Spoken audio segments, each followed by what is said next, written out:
समझ नहीं आ रहा, जब से बैठे वही सोच रहे हैं। मैं चाहता हूँ तुम टेलीफोन का स्पीकर ऑन कर दो।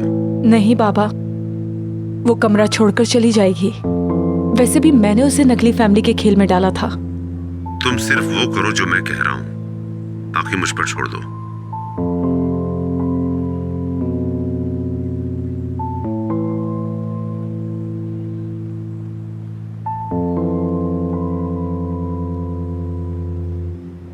बेटा, फोन बंद नहीं करना प्लीज बेटा, अपनी माँ की खातिर। मैं तुम्हारी मदद करना चाहता हूँ। मेरी माँ का नाम अपने मुंह से मत ले। कुछ लोग ऐसे होते हैं जो दूसरे लोगों से ज्यादा मुश्किल जिंदगी गुजारते हैं।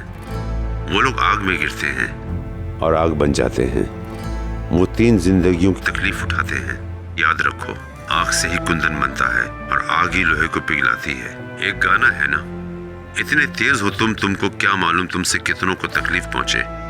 उन 3 जिंदगियों की तकलीफ के जिम्मेदार भी आप हैं और मेरे तमाम जख्मों के जिम्मेदार भी। बेटा, तुम तो मेरी दोनों आंखों का टुकड़ा हो।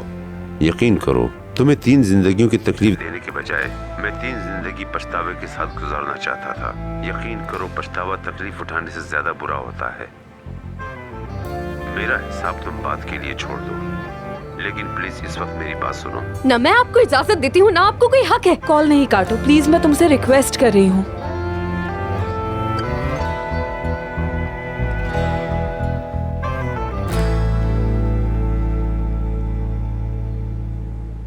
तुम ये सोचो कि तुम्हारे साथ सबसे बुरा क्या हो सकता है। तुम लोगों का खेल तो सामने आ चुका है। फर्ज करो कि ओजान को पता चल गया कि तुम नाजली हो, तो इससे बुरा क्या हो सकता है।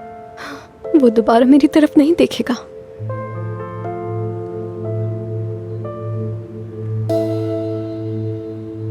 मुझे देखना ही नहीं चाहेगा, मुझे माफ नहीं करेगा। तुमने उसे कितनी बार माफ किया?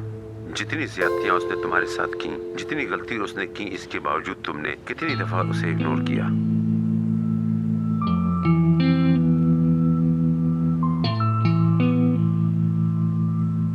हमेशा।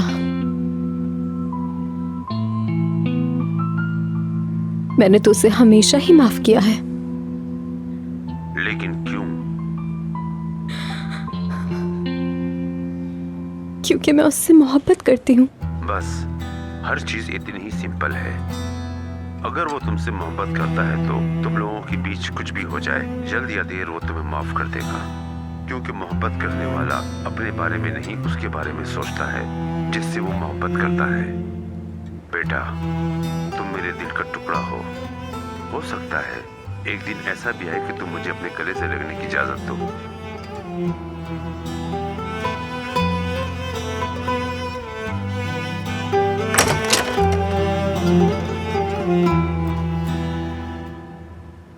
शायद मैंने आप लोगों को डिस्टर्ब कर दिया। नहीं, हम तो बस गुड बाय कह रहे थे। हाँ हाँ, गुड बाय कह रहे थे। चलें, ठीक है।